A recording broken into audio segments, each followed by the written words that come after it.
ఎన్నికలకు ముందు బీఆర్ఎస్ నేతలు వలసల భారీగానే దెబ్బ కొడుతున్నాయి. అయితే మాజీ ఎమ్మెల్యేలు, ఎంపీలు పార్టీని విడుతూ వరుస షాకులు ఇస్తున్నారు. గులాబీ పార్టీకి చెందిన 4 కీలక నేతలు బీజేపీ తీర్థం పుచ్చుకున్నారు.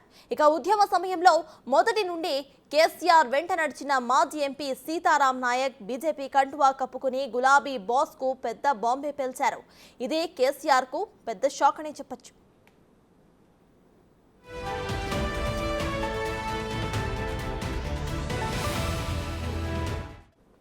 నగేష్, కొత్తగూడెం మాజీ ఎమ్మెల్యే జలగం వెంకటరావు, హుజూర్నగర్ మాజీ ఎమ్మెల్యే సైదిరెడ్డి తరుణ్ చుక్ సమక్షంలో బీజేపీ కండువా కప్పుకున్నారు. శాసనసభ ఎన్నికల్లో బీఆర్ఎస్ ఓటమి తర్వాత పార్టీ నేతలందరూ కూడా ఇలా వరుసగా పార్టీని వీడి కొందరు కాంగ్రెస్ గుట్టికి, మరికొందరు బీజేపీ గుట్టికి చేరుతుండటంలో క్యాడర్లో బలం తగ్గుతూ పోతోంది. ఎన్నికలు దగ్గర పడుతున్న వేళ ఇంకెంతమంది హ్యాండ్ ఇస్తారో అని గులాబీ బాస్ తలలు పట్టుకుంటున్నారు. పొత్తులు ఉన్న శ్రద్ధ పార్టీ నేతలను కాపాడుకోవడంలో లేదని అసంతృప్త నేతలు అంటున్నారు.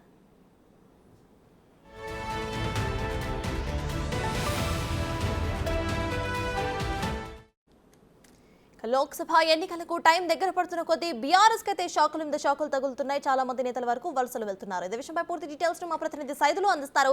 సైదులు, చెప్పండి, బీఆర్ఎస్ కైతే ఇటు నేతలు కూడా షాక్ ఇస్తున్నారు. మొన్నటి వరకు నేతలు మాత్రం నుంచుంటే చాలు, డబ్బులు మేమే ఇస్తామంటూ కూడా బీఆర్ఎస్ వ్యాఖ్యానించింది. ఇప్పుడు అసలు నేతలే లేకుండా అయిపోతున్నారు. దీన్ని ఎలా చూడొచ్చు అంటారు? సర్తాజ్, శాసనసభ ఎన్నికలు ముగిసిన తర్వాత పార్లమెంటు ఎన్నికలు దగ్గర పడుతున్న వేళ బీఆర్ఎస్ ఓటమి తర్వాత బీఆర్ఎస్ పార్టీ వరుస సమీక్ష సమావేశాలు చేస్తున్నప్పటికీ కూడా పార్టీలో చాలామంది పార్టీని వీడి వెళ్ళిపోతున్నారు. ముఖ్యంగా నిన్న ఒక్కరోజే బీఆర్ఎస్ పార్టీకి చెందినటువంటి 4 కీలక వ్యక్తులు బీజేపీ గూటికి వెళ్ళారు. ముఖ్యంగా హుజూర్నగర్ నుంచి శానంపూడి సైదిరెడ్డి మాజీ ఎమ్మెల్యే, కొత్తగూడెం మాజీ ఎమ్మెల్యే జలగం వెంకట్రావు, అదేవిధంగా మాజీ ఎంపీ సీతారాం నాయక్, అదేవిధంగా నగేష్, వీళ్ళందరూ కూడా బీజేపీ గూటికి వెళ్ళారు. ఇంకా చాలామంది అధికార కాంగ్రెస్ వైపు కూడా వచ్చేందుకు సిద్ధంగా ఉన్నట్టుగా కూడా తెలుస్తుంది. ఇంకా పార్లమెంట్ ఎన్నికలు ఇంకా మరో వారం రోజుల్లో ఎన్నికల నోటిఫికేషన్ వెలువడుతున్న వేళ పార్టీ ఒకవైపు వరుస సమీక్షలు చేస్తున్నప్పటికీ కేటీఆర్ వర్కింగ్ ప్రెసిడెంట్గా ఆయా నియోజకవర్గాల్లో అసెంబ్లీ నియోజకవర్గ సమీక్షలు చేస్తున్నప్పటికీ కూడా ఖచ్చితంగా పార్టీ ఓటమి గల కారణాలు సమీక్ష చేస్తున్నప్పటికీ కూడా అయినప్పటికీ కొందరు కీలకమైనటువంటి నేతలు పార్టీని వీడి వెళ్ళిపోతున్నారు. ఇది కొంత ఇటు కార్యకర్తల్లో, నాయకుల్లో కొంత నిరుత్సాహపరుస్తుందని చెప్పవచ్చు. ఎందుకంటే ఒకవైపు పార్లమెంటు ఎన్నికలను చాలా ప్రతిష్టాత్మకంగా తీసుకొని ముందుకెళ్లాలని చెప్తున్న బీఆర్ఎస్ పార్టీకి ఇలా కొందరు కీలకమైన నేతలు పార్టీని వీడి వెళ్ళిపోతుండటంతో ఆ క్యాడర్ మొత్తం కూడా నిరుత్సాహంగా ఉన్నారు అని చెప్పవచ్చు. ఎందుకంటే రానున్న ఇటు పార్లమెంట్ ఎన్నికల్లో ఖచ్చితంగా బీఆర్ఎస్ వైపే ప్రజలు ఉన్నారని చెప్పేసి కాంగ్రెస్ పార్టీ ఇచ్చిన హామీలు ఏదైతే ఉన్నాయో హామీలు అమలయ్యే దిశగా లేవు అని చెప్పేసి చెప్తున్నప్పటికీ కూడా చాలామంది ఇటు బీఆర్ఎస్ చెందినటువంటి నేతలందరూ కూడా ఇటు అధికార కాంగ్రెస్ వైపు చూస్తున్నారు, వచ్చేందుకు కూడా సిద్ధంగా ఉన్నారు. మరోవైపు ఇటు బీజేపీకి వెళ్లేందుకు చాలామంది సిద్ధంగా ఉన్నారు. నేను ఒక్కరోజు 4 పార్టీని వీడి వెళ్ళిపోవడంతో ఇటు క్యాడర్లో మొత్తం కూడా నిరుత్సాహపరిచింది అని ఇటు బీఆర్ఎస్ పార్టీ వర్గాలు చెప్తున్నాయి. రేపు కరీంనగర్లో ఇటు కథన భేరీతో సభతో ఇటు మన ఎన్నికల శంఖరావుని పూరించేందుకు కేసీఆర్ సిద్ధమవుతున్నారు. సో రేపు కరీంనగర్లో కథన భేరీ పేరుతోటి ఎన్నికల శంఖరావాన్ని పూరిస్తున్న సమయంలోనే ఇలా కొంతమంది బీఆర్ఎస్ పార్టీ చెందినటువంటి నేతలు ఇటు బీజేపీ గూటికి వెళ్లడంతో కూడా ఇటు కేసీఆర్ కూడా కొంత ఆరా తీస్తున్నారు. ఇంకెవరెవరు ఉన్నారు అని చెప్పేసి కూడా ఇటు వరుస సమీక్షలు చేస్తున్నారు. అంటే నిన్న జైరాబాద్ పార్లమెంటరీ నియోజకవర్గ సమీక్ష సమావేశం జరిగినప్పటికీ కూడా అభ్యర్థి పేరు ఖరారు కాలేదు. పార్లమెంటు ఎన్నికల్లో దగ్గర పడుతున్న వేళ ఇటు మొత్తం కూడా పార్టీకి సంబంధించిన అభ్యర్థులు మొత్తం ఇప్పటి వరకు 5 అభ్యర్థులు మాత్రమే ఇటు కేసీఆర్ ప్రకటన చేశారు. మరోవైపు బీఎస్పీతో పొత్తు ఉంటుందని చెప్తున్నారు. కానీ బీఎస్పీ ఇటు బీఆర్ఎస్ మధ్య పొత్తుల అంశానికి సంబంధించి ఇటు మాయావతి చేసిన ఎక్స్లో చేసినటువంటి ట్వీట్ ఏదైతే ఉందో దానికి సంబంధించి ఇటు కొంత అనుమానాలు లేవనెత్తినప్పటికీ కూడా ఖచ్చితంగా ఇటు మా తెలంగాణ రాష్ట్రంలో బీఎస్పీ పొత్తు ఉంటుందని చెప్పేసి కూడా బీఎస్పీ రాష్ట్ర అధ్యక్షుడు ఆర్ఎస్ ప్రేమ్ కుమార్ చెప్తున్నారు. పొత్తులో భాగంగా మరి బీఎస్పీకి ఎన్ని సీట్లు ఇస్తారు, ఇటు బీఆర్ఎస్ ఎన్ని స్థానాల్లో పోటీ చేస్తుందనేది ఇంకా క్లారిటీ రావాల్సి ఉన్నది. సో ఇంతవరకు ఆ క్లారిటీ కూడా లేదు. సో రేపు మళ్ళా కథన పేరుతో సభ నిర్వహిస్తున్నారు, ఎన్నికల శంఖారావాన్ని పూరిస్తున్నామని చెప్పేసి కూడా బీఆర్ఎస్ పార్టీ చెప్తున్నది. చూడాలి, ఏదైనప్పటికీ ఒకవైపు సమీక్షలు, మరోవైపు సభలు సమావేశాలు చేస్తున్నప్పటికీ కూడా బీఆర్ఎస్ పార్టీలకు సంబంధించిన కీలకమైన నేతలందరూ కూడా పార్టీని వీడి వెళ్ళిపోతున్నట్టు క్యాడర్ మొత్తం కూడా నిరక్షంగా ఉన్నది.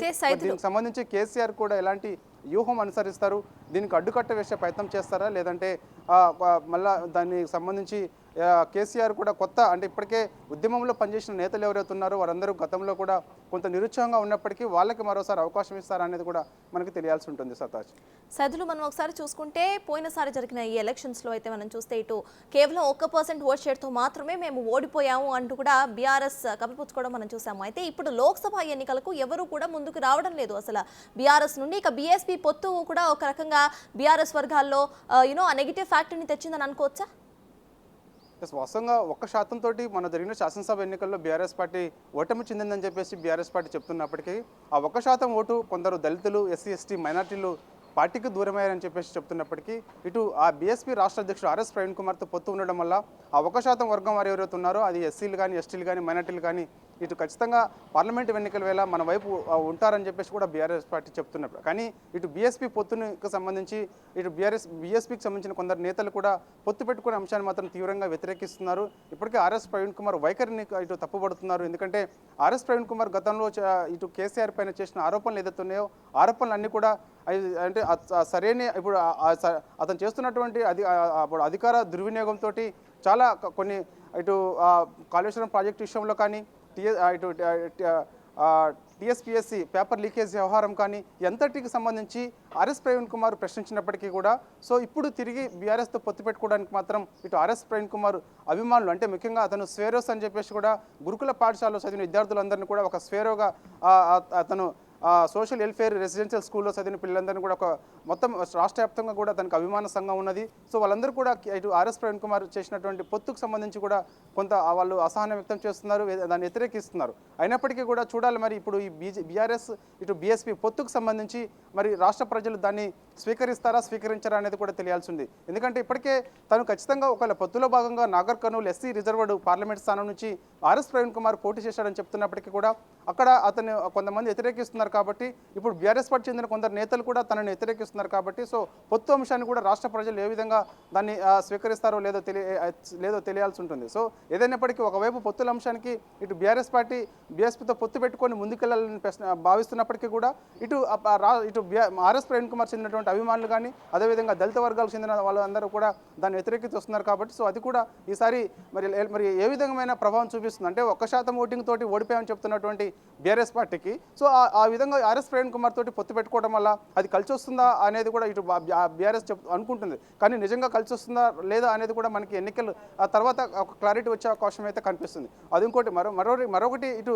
బీఆర్ఎస్ పార్టీ చెందినటువంటి నేతలందరూ కూడా పార్టీని విడిపోతుండటంతో ఇక ఖచ్చితంగా ఇటు బీఎస్పీకి కొన్ని స్థానాలు ఖచ్చితంగా కేటాయించే అవకాశం అయితే ఎక్కువగా కనిపిస్తుంది. ప్రస్తుతానికి ఇటు ఆర్ఎస్ ప్రవీణ్ కుమార్కి మాత్రమే ఒక సీటు మాత్రమే కేటాయిస్తారని చెప్తున్నప్పటికీ కూడా మరొక 2 సీట్లు కూడా కేటాయించే అవకాశం అయితే కనిపిస్తుంది. ఏదైనప్పటికీ ఎన్నికలు దగ్గర పడుతున్న వేళ పార్టీని ఇటు కొందరు కీలక నేతలు బీఆర్ఎస్ పార్టీ చెందినటువంటి మాజీ ఎమ్మెల్యేలు ఎంపీలందరూ కూడా పార్టీని వీడి వెళ్ళిపోతుండటంతో కూడా బీఆర్ఎస్ పార్టీ క్యాడర్ మొత్తం కూడా రాష్ట్ర వ్యాప్తంగా నిరుత్సాహంగా ఉందని చెప్పవచ్చు. Sartaj. Right, thank you Saidul.